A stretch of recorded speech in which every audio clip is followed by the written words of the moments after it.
Yo guys, welcome. We are live now.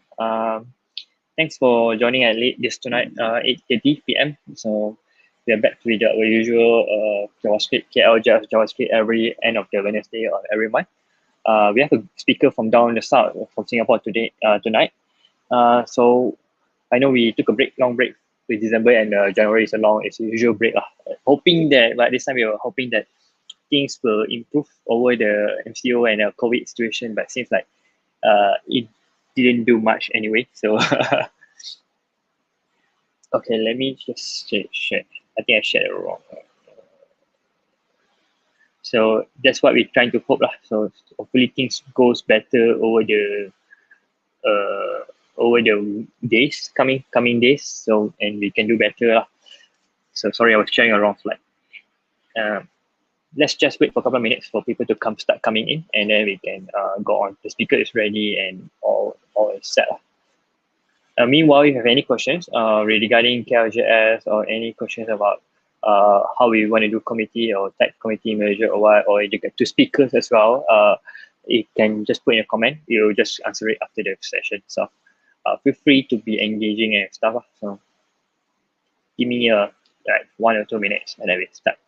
Get the ball rolling.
So yep, so let me get started, right? So yeah, Konsi Fasha to you, Ximing. So I can read your comment as well. Like, good to see we have a lot of people up at late this night. Okay. Okay. Let's just quickly we go through an intro, and then probably like we can start with the speaker at 8:40 or 8:35 around there. So KLJS itself been running this for a couple of years now, but thanks to the COVID situation, we moved to online now. We're still looking for speakers, so if you're interested, just come and hop in, and just feel free to like get in touch with us. We are happy to help you out to get give you a talk and stuff like that. We're always looking for speakers. If you're looking for tech meetups, you can go to devkami.com/meetups. So we have a personally created meetups happening in Malaysia. All interesting meetups are going on. Used to be more, I think, but now it's less, but still we are going strong. So feel free and join us. Give us your support so we can keep going. And for today's agenda, right, we have Li Hau he's from Penang. Penang itself is a local Malaysian, but he's working in Singapore as a front-end engineer with Shopee. And it's also interestingly a maintainer for Svelte.js. So if you don't know about JS, ask him about it. What Svelte.js is, and if I think it's quite popular in the US and Europe as well. A lot of people are using it. So and his title is very interesting as well. You're going to talk about compile Svelte in your head. So how you want to compile your Svelte in your head, that's something you need to watch out for it. Like, and it's going to be a short and sweet kind of talk. So feel free to give if you have any questions, just feel free to drop in and comment. We will just highlight it later on in Facebook comment or YouTube comments. Thanks for joining us as well for tonight, to watching this interesting talk tonight. And thanks to Li Hau also for joining in from Singapore and supporting the Malaysian tech community by giving a talk today. And let me bring him up in. So Li Hau, you're ready? So I'm going to bring you in. I'm going to remove myself. Yep. Welcome, Li Hau. So how are you? Hi, great. I'm great. Thanks for having me, Tavan. Yep. No worries. Mm-hmm. How's the situation in Singapore now? Like, is it better? You guys can go out and eat anywhere you want. Yeah, I think compared to Malaysia, it's much better, I would say. Though like we have slowly increasing our limit. Previously, it's like only 5 people can go out. Now, like maybe turn out to be 8. But we still have to wear mask all day long when you're outside of house. Then basically it's very stuffy. I would say like wearing a mask the Yeah, whole I can day. understand that. But that's how it is. Like even though we can go out, but it's still you have to wear masks and you have to take precautions and things like that. Do you think it's like back to pre-COVID situation, or is it like still okay? You still like, but it's just like trapped inside the country itself, like you cannot do much outside the country. Still trapped inside Singapore. I feel like probably the malls, the crowd is coming back. Like you can start to feel like there's more crowd in the shopping malls. But yeah, I mean especially like Chinese New Year lah. But then still everyone has to wear a mask and has to like tap in to enter anywhere. So it like probably we start to get used to it, but it's not like pre-COVID anymore. It's like a post-COVID kind of world where everyone has to wear a mask and has to like tap in, like, scan a QR code whenever for any place that you go into.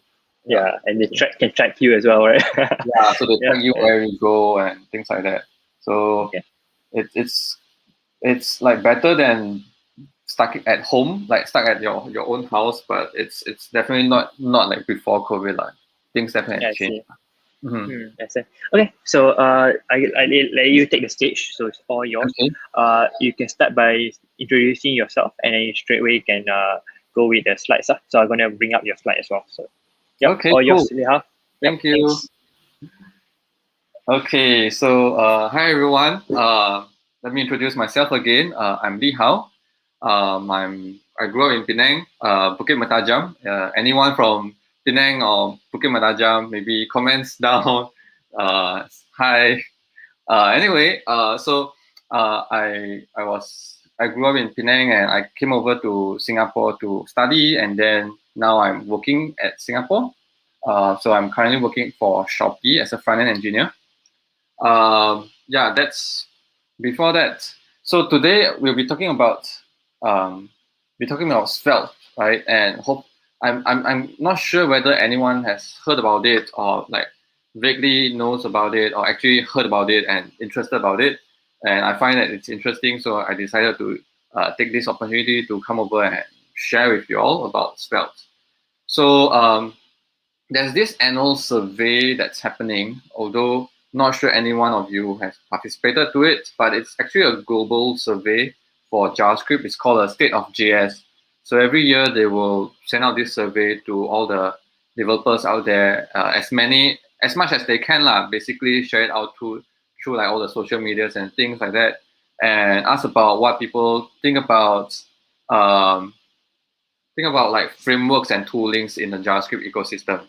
Right. So interestingly, this year, as in the survey that collected over 2020, Svelte is ranked like the highest in terms of percentage of like satisfaction after like feel satisfied. How many percent of people feel satisfied after using Svelte?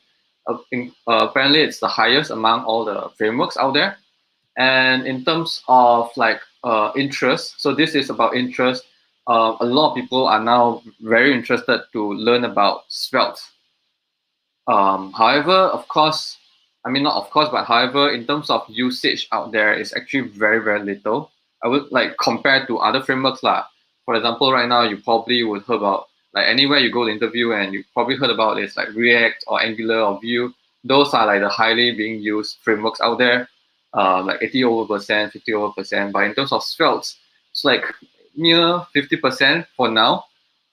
So will it be like the next hit? I'm not really sure, but this is like the survey results about Svelte about all the frameworks and particularly about Svelte.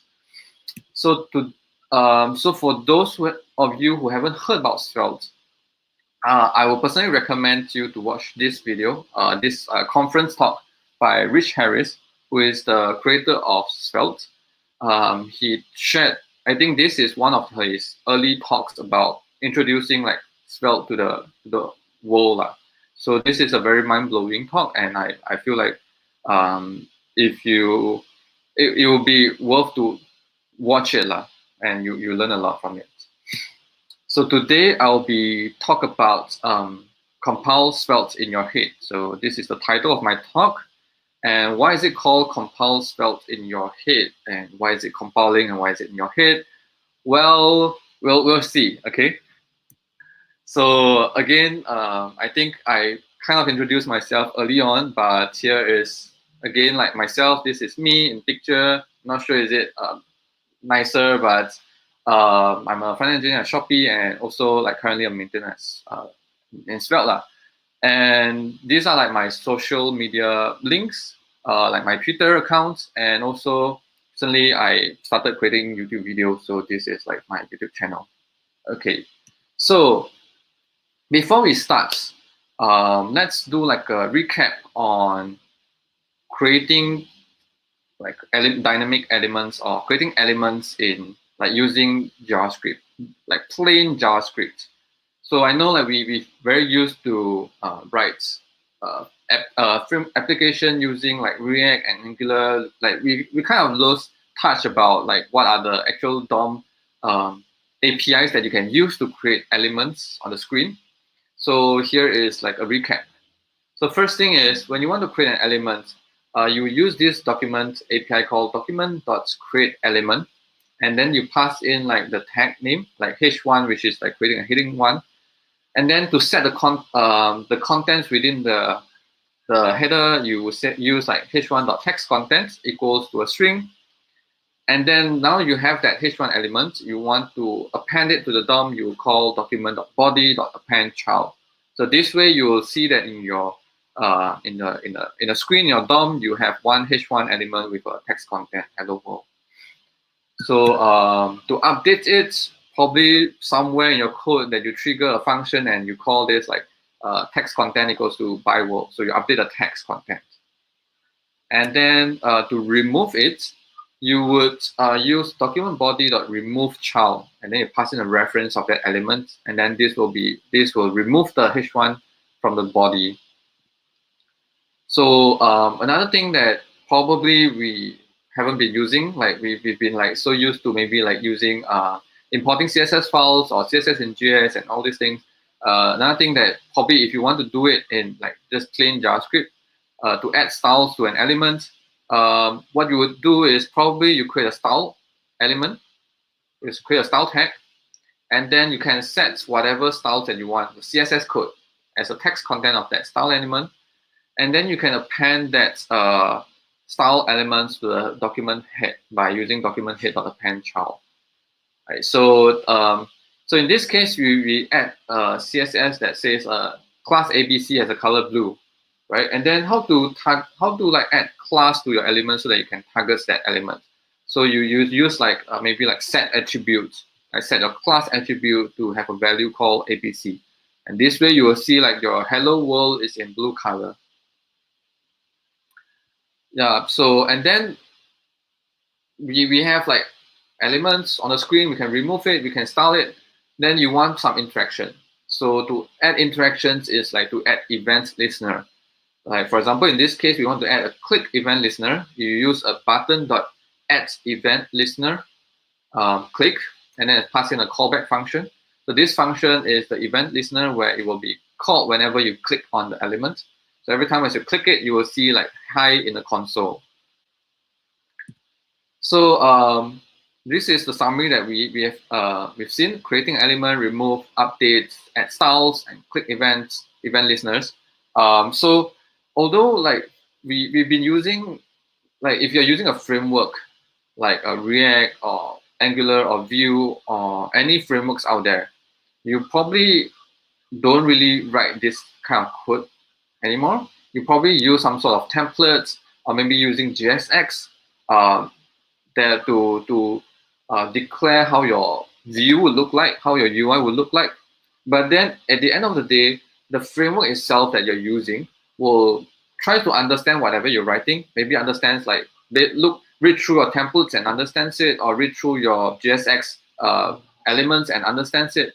And then it will translate them into instructions to create actual elements on the screen, which is under the hood, they're actually going to call these APIs, right? I mean, I mean, this is the basic APIs that you need to create elements on your screen. And so although like your framework allows you not to write them, but it's under the hood, it's still using these APIs to do the job for you. So is there a way that and that creates like a layer of abstractions, right? So is this the only way we can do by frameworks, or is there a different way of thinking it, right? So that's introduce Svelte. So before I talk about how Svelte works, maybe let's just take a look at a quick introduction on like the syntax of Svelte. So a Svelte component is a file that you name with like some component name dot svelte, SVELTE, instead of like .jsx or tsx if you are using a React TypeScript. So you so you don't have to have a function, or you don't have exports or anything. You just whatever the content, whatever you write inside it will be how your component will look like. So it feels like a HTML. So it's in fact it's like a template, superset of HTML. We'll see why I say it's a superset, but it just looks like the HTML. So over here, if your component will have a h1, we call hello world. So this is what you will write. And then to add a style, is you can write style tag and then write your style inside. What cool about this is that when you add style and then you say h1 has to be color called Rebecca purple, only the h1 within this file will be in color Rebecca purple. Any h1 outside will not be affected by this style over here, right? So it's scoped to your to all the elements within this file only, and this is like a CSS scoping, right? So yeah, and to add data in Svelte, you would add a script tag, and then you declare variables. So any variables you declare, you can use them in your templates in your HTML using curly brackets. So you open the curly brackets and then put in a variable name. Then the value of that variable will be in there. So you'll see hello world within the h1 in your screen. Then to add event listener, we use directives. So directives is like a few words and then a colon and then something, right? So in this case, it's an on directive where you on colon and then click. And then in the attributes a value, the value over here you can again to add JavaScript expressions, you use a curly brackets. And over here, you can pass in functions like this, where this function, you declare it in your script. You declare on click button. So you can, on click button, you can call this, so when you click, it will call this function, right? So every time when you click, you will console out 0. And then you can actually update your data. When I say updates, you can, all the variables over here that you declare within your script, you can update it like how you would updating a variable. So I want to update a variable count. I want to increment the value of count by 1. Now say counts plus equals 1. So every time when I click this button, the value of the count will increment by 1.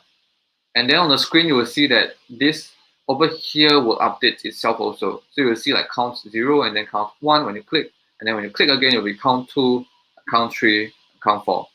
Right. So this is how you would write a Svelte component.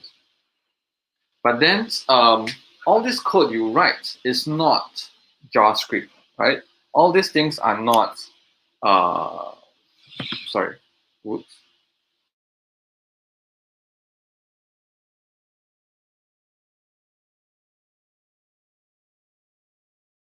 Sorry guys, I think we lost him for a while, so just hold on a bit while waiting for him to come back.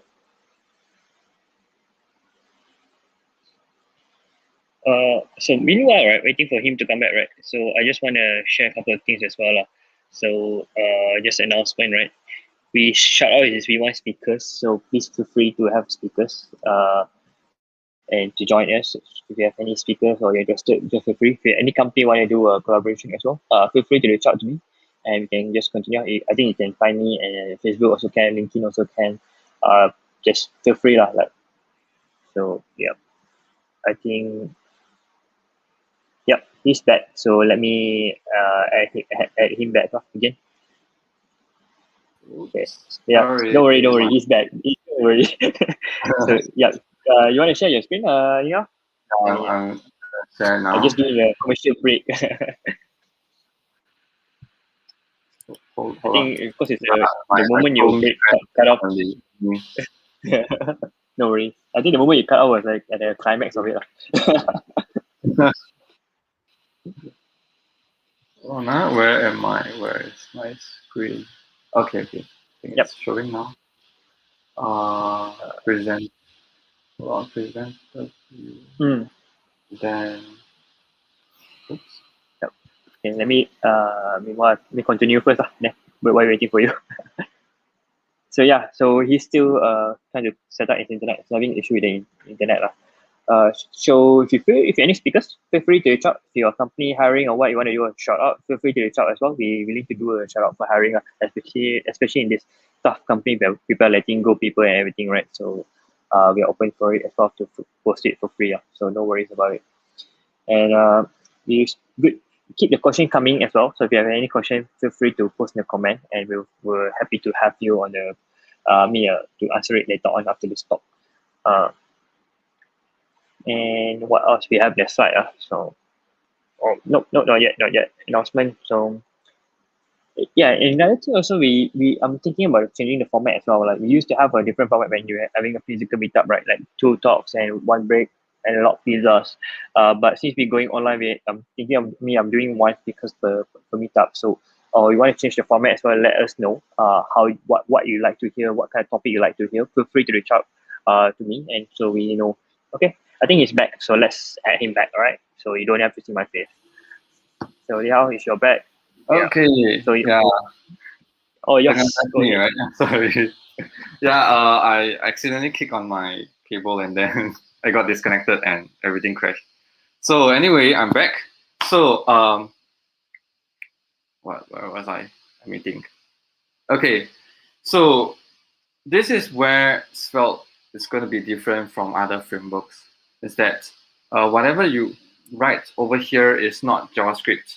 It's like a HTML code, and Svelte actually reads all this and then tries to compile into JavaScript code, and it will try to do it as efficient as possible. Meaning, it will, and in the later part of the example, will show you. But here's a gist of it: is that whatever you use, it will only generate codes just to create a component that does whatever you write over here.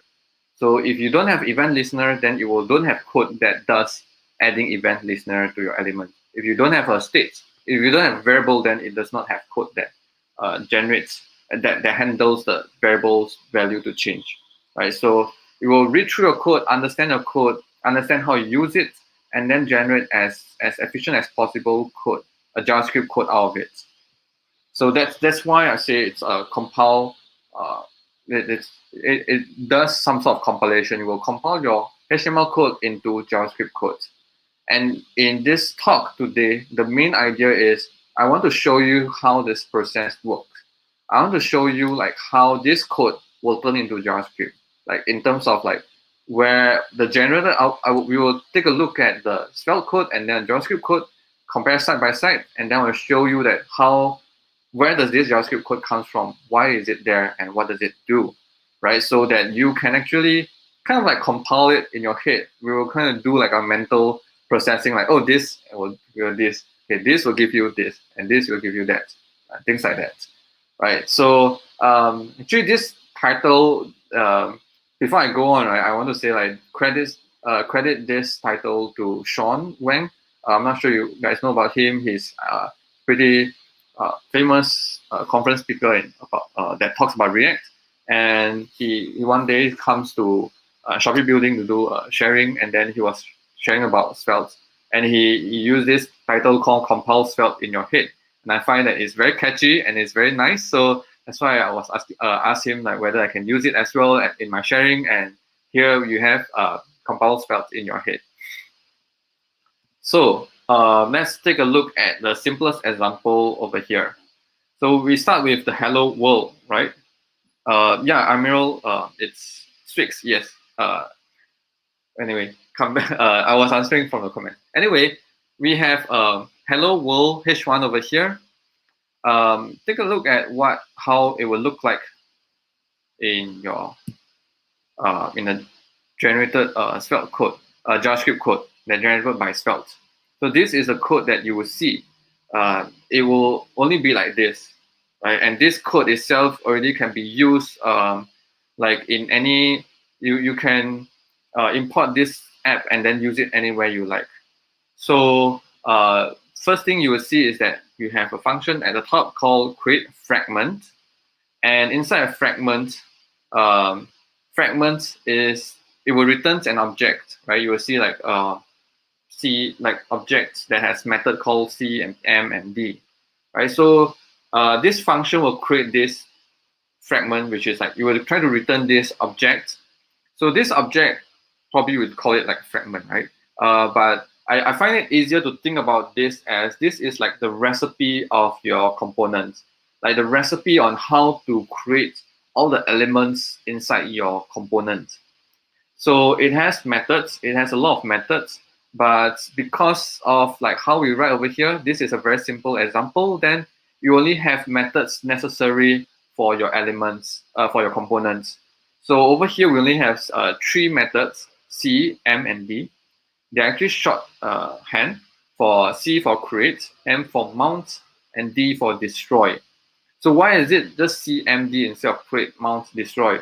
Well, this is because we want to save characters, and anyway, no one actually reads this except like the Svelte code will understand this.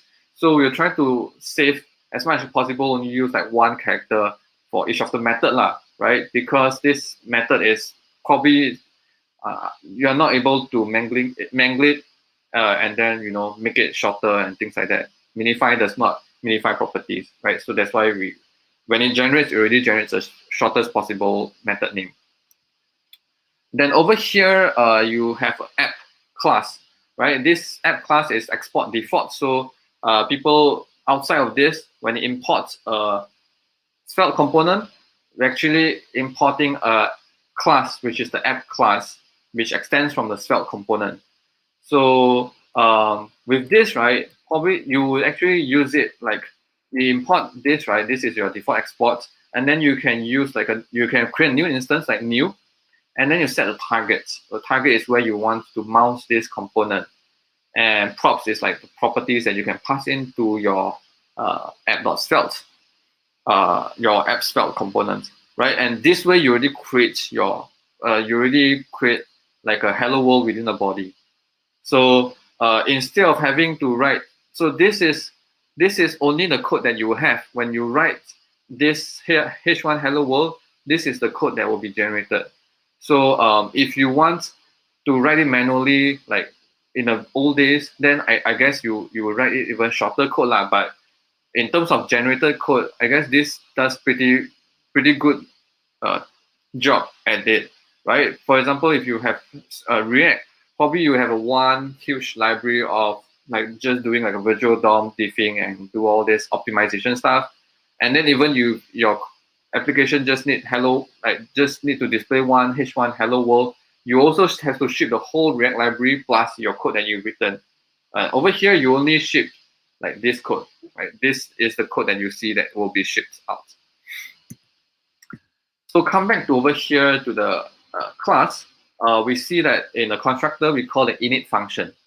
And in this init function, we pass in the create fragment. So this is how the code above, like the function create fragment and the class links together, right? So yeah, over init, you call a create fragment, you pass in a create fragment in. And within an init, if your component itself has nothing, if you don't write anything at all, then the generic code, it will even be much smaller. It will be the place where you write create fragment will become just null. So this is still a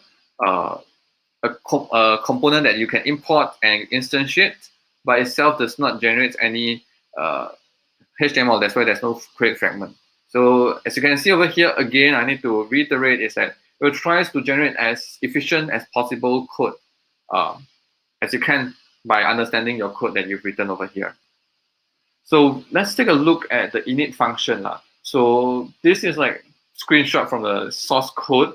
Probably we're not gonna go through every single detail, but we're probably gonna glance through like over here you see that this like sets up like life cycle events like set up internal states and a lot of things right? And then yeah, it will create like context which will briefly touch about it later on. We will touch about it later on, but we just briefly go through over here. You create a context, and then you update, and then you set up ready, and then you just run, things like that. And there's a lot of things setting up, right? Yeah, so we're gonna go through it. So now take a look at what happens if you want to add a data, right? In the previous example, we say you can declare a variable over here, and then you can use a variable within a curly brackets. Right? So what happens is that now the code will change a bit. You will see that the H1 over here that you wrote, the text content instead of hello world now will become like a template literals with hello and then name, right? And then this name is the variable that you write. And the variable you write is actually copied over here into the code. So you'll see that the code is copied over, and then the hello name is copied over kind of over here as a template literal. And then this is it. This is extra difference from the previous code that we've seen. And now, if you add another function that allows you to update the variable name, then more things will come about, right? Over here, you will see that, immediately you can see that the code looks longer now. You have more things that you've never seen before. So the first thing is, previously we know that like the hello name itself over here is not going to be changed. We don't only create like one text, one H1 element, and then we send text content. But over here, we know that this part is hello is static, and then the name is not static, right? It's dynamic.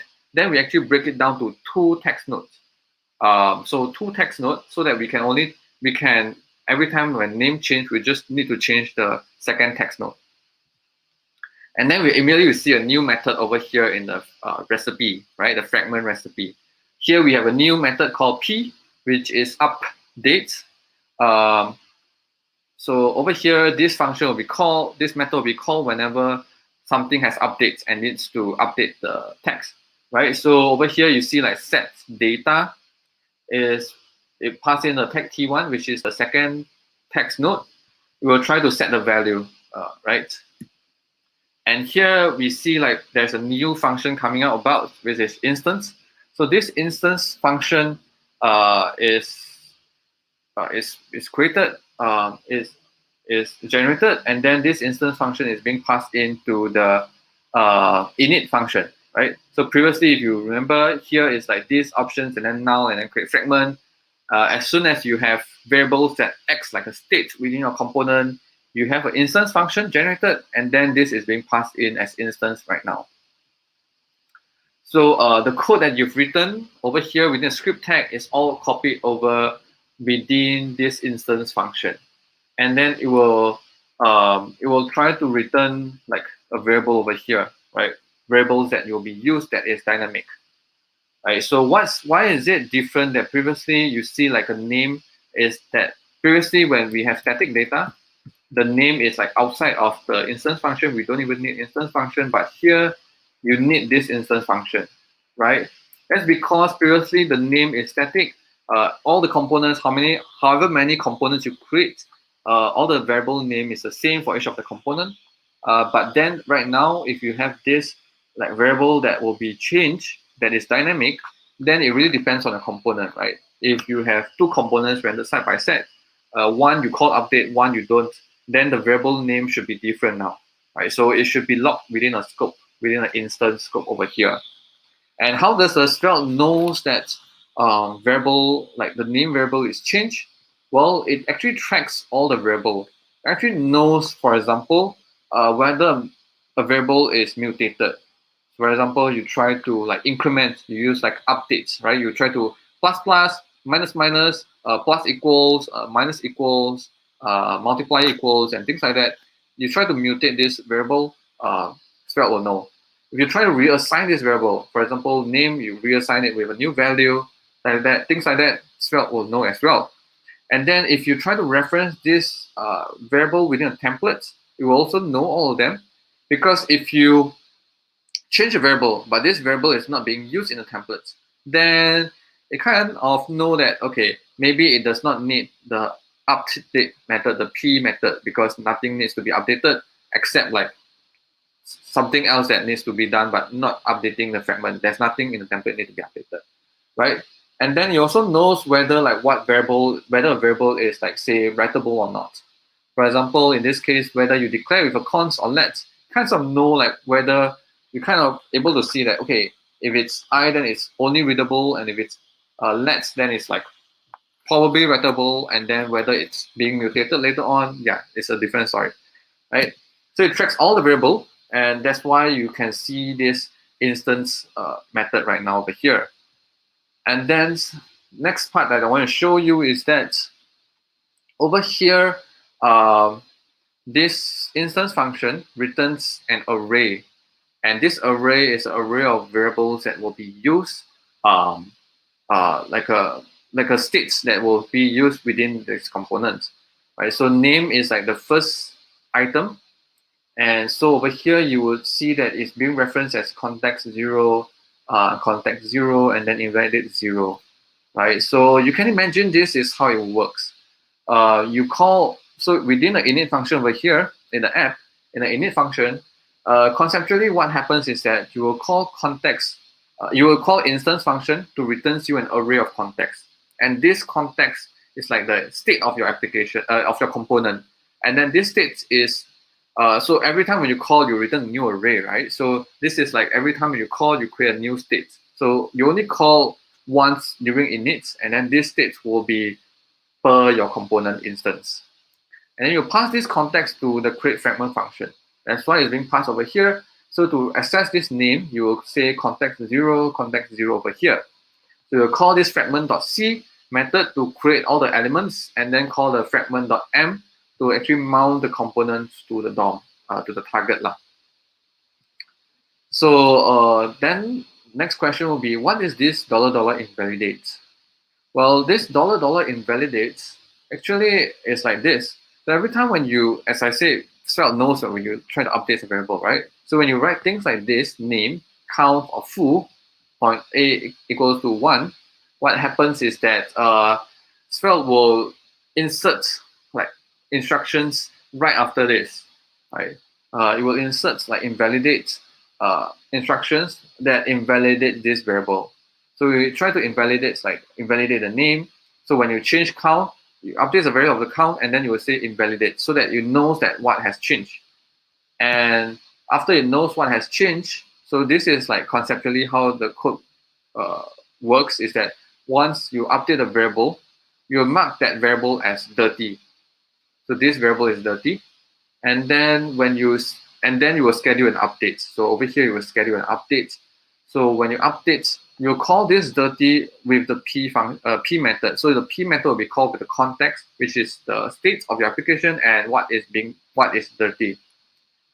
Right. So when we come back over here again, you will see that this dirty comes in over here, and then you will check whether this dirty flag, whether it whether the name is dirty, and then you will update the name. Right. So if you have a lot of elements, each of the elements depends on different states, then you have a lot of if case. So you only update the element if the variable that depends on the element has changed. And in this case, only the name node over here only depends on name. That's why we'll check only for the name. All right, so let's fast forward over here and then add event listeners. So here we write an add event listener. So what happens is that you will see new code generated over here. Firstly is, again, this code is being copied over here. And then for this event listener alone, we will see 2 more codes generated in the fragment, which is the recipe. So every time when you mount that element, you will also try to listen, add event listeners to the elements. And then D, as I said, is to destroy, is to remove, when you call to remove the elements from DOM. So this D will also need to call this dispose, which is like to remove the event listener. So it does clean up, right? So you won't forget about adding event listeners and then forget to remove Svelte handles that for you. Then one thing I want to point out is that, for example, if you have an element that has a lot of event listeners, right? What happens is that this is what you will see. You'll see that it will generate like this post will be like an array of all the event listeners, and then you call it run all these posts, right? So this is, I would say this like is efficient in terms of the number of code that is generated, right? It's instead of like generating like each of these listen will be assigned to a function, and then you call each of these function, right? This like creates a lot of extra code, right? I think this code is in a long run it's more efficient, and it does not do like this array thing nilly-willy, right? If you only have one event listeners, then dispose is like just a function. But if you have multiple event listeners, then you become an array, and then you call run all to call each of the function within the array. So you see that you will adapt. It will try to look through your code and generate as efficient as possible based on your code that you've written. So lastly is the styles. When you try to add a style, and I say that when you add the style over here, only the H1 elements within this file, this component file, will be targeted, will be only be set to the color by Rebecca Popo. And this is how it works, right? So it will actually read through the style, and then it will see that H1 is able to target one element within this elements that you write in a component. Then it will add like a generated random class name over here, and then you will add this random class name to your as a class besides like you will add this as a class to your elements, right? So in this way, yes, your what's that, your CSS shit, I run out of it, but it's the CSS specificity, CSS specificity increased by 1, but then it's good for you where it is like targeted to your it will be more targeted to just the component you written within this file, right? So it when I say just now, I say like it will analyze this and know that it targets something, right? So if you're writing H2 but you don't have H2 in element, you try and do that, you will see that Svelte actually warns you that H2 it's not targeting anything, and then in the generated CSS it will actually remove that H2. So a lot of times we have this problem where we have a separate CSS file and we write a lot of class, and then at the end of the day we don't even know whether this class is being used anywhere, and then but we don't dare to remove it because we're scared that it will affect something. Well, this problem is no longer in Svelte. Basically, it will read through a styles, and then you will know that whether it will be applied to elements within the file. So only within your file, H1 within your file will be applied, and you have element. If you write selectors that does not target any element, then it will be removed.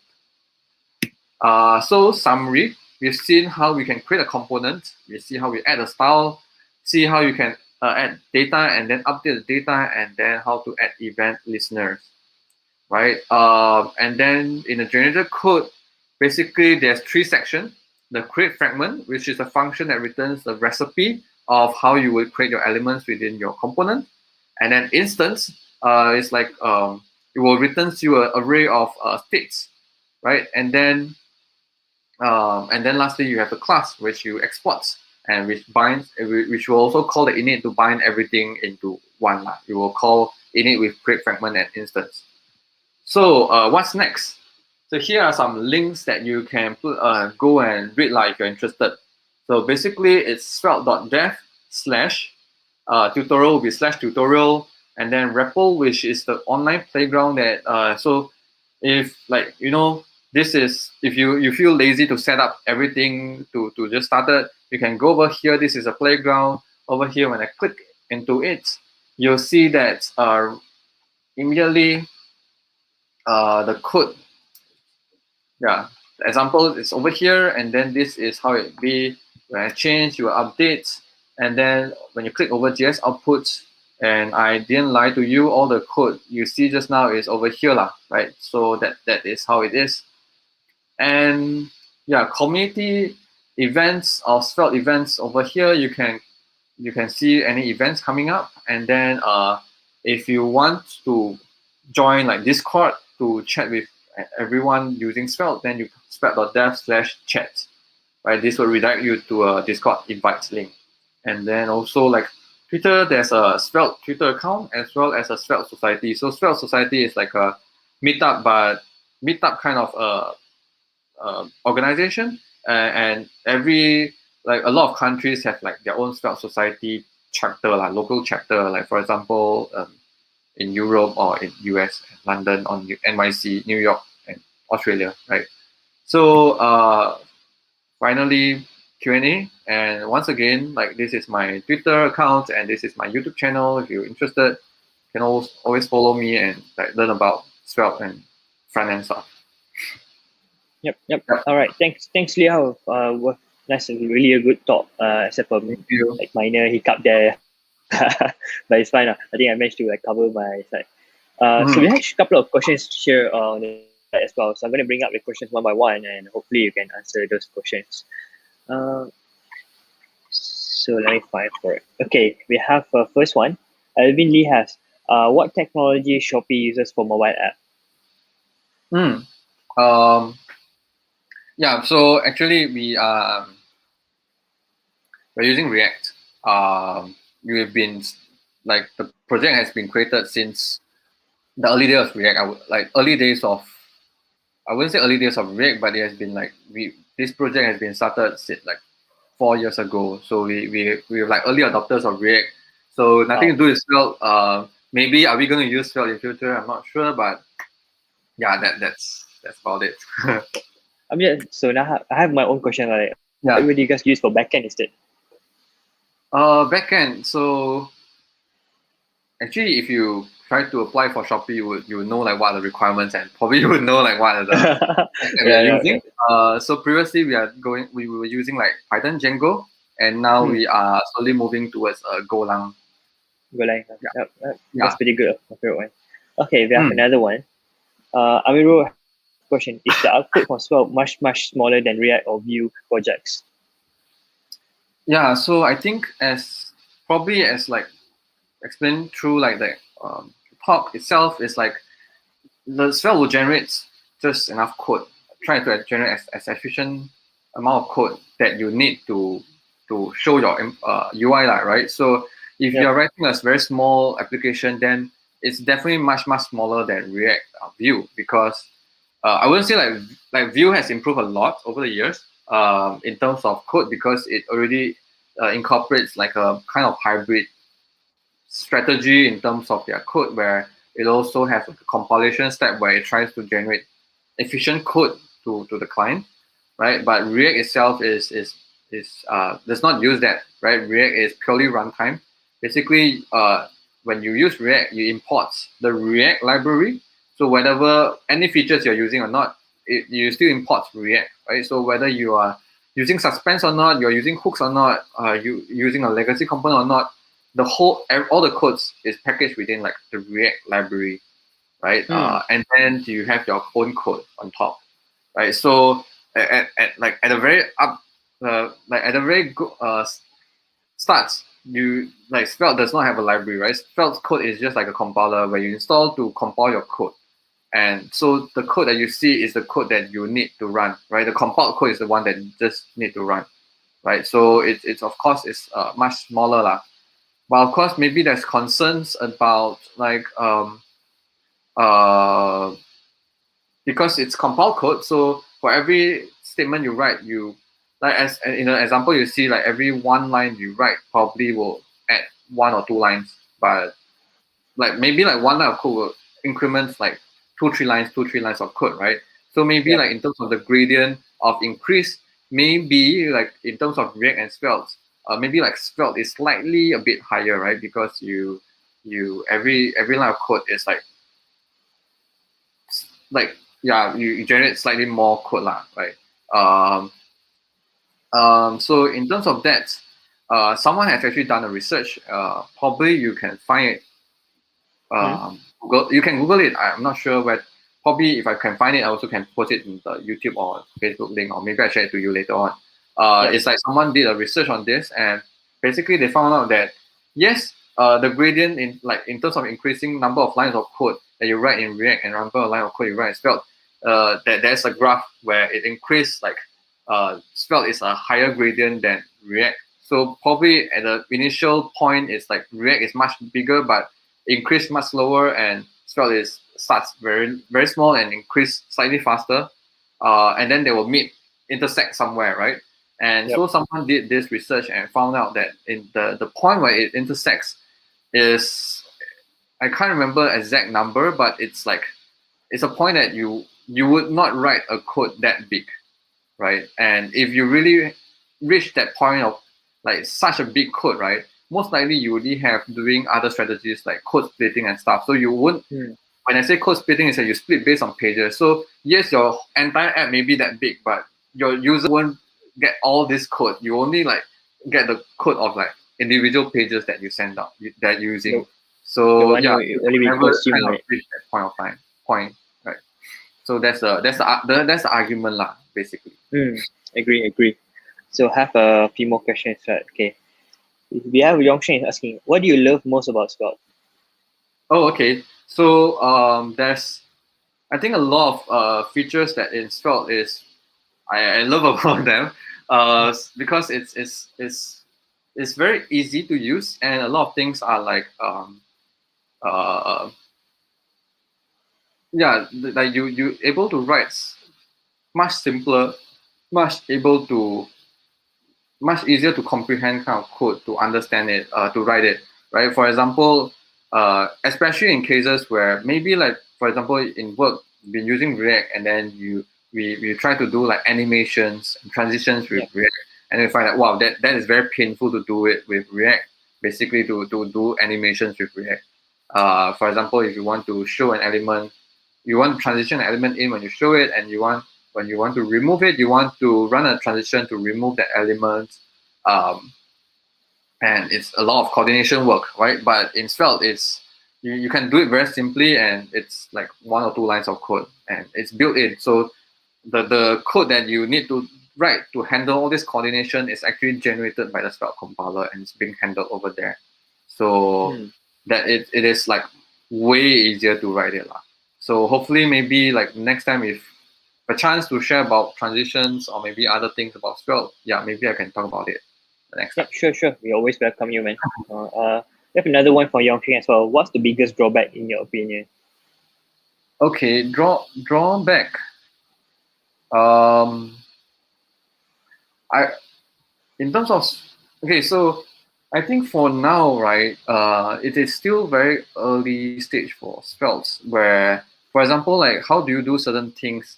A lot of things are very much easier to do than React, right? So it's you write a very simple code and it just works. But of course, when you start to build slightly more complex stuff, I wouldn't say it's not. It's definitely possible, but I would say maybe we haven't come up with there's not a lot of people the people are starting to adopt it. Proper roadmap, in terms of ecosystems of libraries out there. Probably not as much as React lah. In React, anything that you can think of, there's a library for it, that kind of thing. UI libraries and all this stuff. So in Svelte, it's slowly growing lah, right? So basically, I would say it's still growing, right? And probably I'm gonna share one more. Then probably can share one more about the drawback, right? Where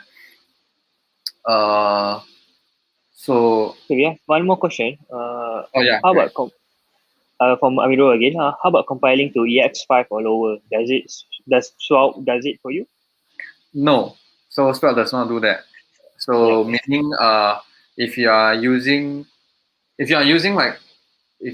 been using Webpack to do transponding using a Babel loader, you can continue to use that. So basically, you put a Svelte loader first and then put your Babel loader next. So Svelte will generate like code that is probably like ES6 and above. And so even if you write so it basically it you remember like the Svelte code, you have a script tag. Whatever you write there, Svelte understands until ES 2020. Right, so it uses library that passes the JavaScript code and that re-updates oftenly. So it's like ES 2020, and So but it then we relies on the library as well. like the latest kind of ES version lah, right? And it does not do any transpilation. So whatever you write, it will just copy in the instance function, right? As I mentioned earlier, you just copy over. Right? So if you want to support browsers, if you want to support this syntax for like older browsers, then you have to basically based on the output code from a Svelte, you do your own transpilation again. So probably you add another loader like Babel loader to the transpile it up, right? So in your rollup, then probably it's a rollup plugin Babel or something. Yeah. Understand? I hope that answers your question, Amiro. So we have one more. Okay, two more actually. So let me bring this out first. Has have a question. Do you think Svelte is production ready now or not yet? So I think this one you can combine with my question, which I have. Do you think any companies in Malaysia or Singapore that's already using Svelte in production at the moment, or actually trying out Svelte?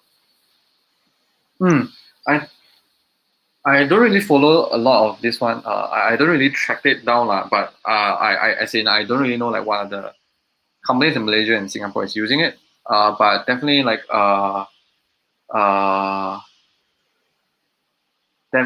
sorry.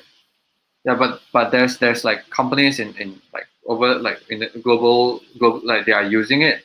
Like for example, so there is like companies that does use it as like say data visualization kind of project like Economist and New York Times, right? There's also like companies like Apple and even like Google. They do use it as in, for example, when they have like a new page or new features. Like I think I saw like there's one Google, I can't remember what page, they were like using Svelte in that page itself, right? So there's like companies slowly using them in their new projects lah, right? But of course, like even if you ask me whether it's production ready, it's definitely production ready. But if you ask me whether should I like rewrite home my entire application to be Svelte, I wouldn't say yes lah, right? It's a minor part, small part. Yeah, do it for a new project. Don't rewrite for the sake of like trying out Svelte, right? So it's not worth it. I mean, that's like, I mean, I wouldn't do that for in Shopee as well, right? That otherwise you already migrated an all entire team to rewrite, and actually you're doing nothing except like the user won't realize anything different except like it's written in Svelte versus like React and things like that. Yeah, I understand. Okay, I have one last question. Any latest news about Sapper? Oh, okay. So I think for just before that, maybe explain a bit on like what is Sapper, right? Yeah, so Sapper, so Sapper is like a Svelte application builder, or it's like a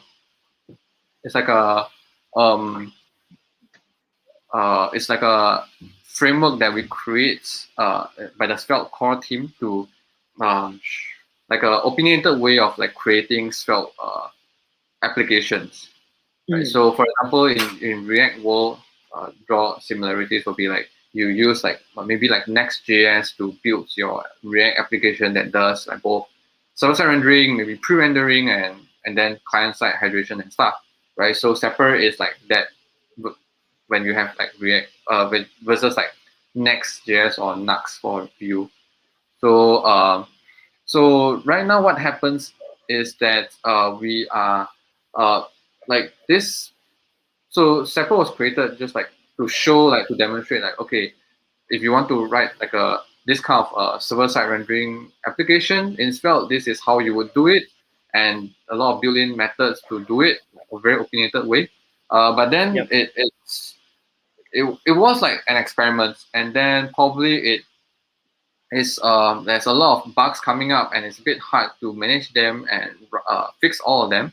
So what we decided is to kind of and time goes, right, and as it goes, new technologies come up, and you wanted to try experiment with new stuff as well. So that's what happens, is that we will try to come up with a new way of doing it, which is Svelte Kits. If you heard about it, basically it's like a new way of doing it. And basically, the API and everything is very much based on Sepper. So if you're having a Sepper app, then probably you would have a very simple way of migration, a very simple migration path to convert your application, basically. Okay, understand. So yep, I hope that answers your question, Amirul. So I think with that, right? So let me add this. Yeah. So with that, right, we actually pretty much come to the end. Actually, like, I think we had enough good questions. So I'm going to keep this last question for you. So hopefully you can answer it. Meanwhile, if you guys haven't followed him on your and YouTube, feel free to go join and follow him. Yep. So my last question is for tonight, right? It's like for you. How do you become a maintainer for Svelte.js? Okay. That's a very interesting story. So okay, let me maybe I'll start from the beginning. Yeah. So Yeah. it was like in 2019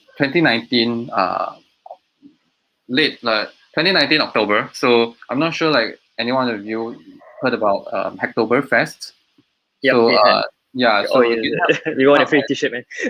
yeah, so GitHub has this event annually called Hacktoberfest, which is it tries to promote open source. It tries to promote more people to contribute in terms of open source, lah, right? So back then I was just curious about this project called Svelte, and so that's how I get involved in. So I basically I went in to just read about the code, lah. I wasn't really go there. I didn't really go there for the Hacktoberfest because I actually work on other projects and I already got like enough quota to get like a free T-shirt and stuff. But Yep. so I was just like I went there to take a read about the source code to actually understand how it works because I'm pretty interested in terms of like this kind of a compilation kind of frameworks because it's a very new idea, right? So Right. I took a read about their source code and then I realized that there's a lot of things that are like commented out as like to do, like basically like there's a very simple case and then there's a to do handle this, and then probably that to do is written a few months ago and no one actually come back and fix it.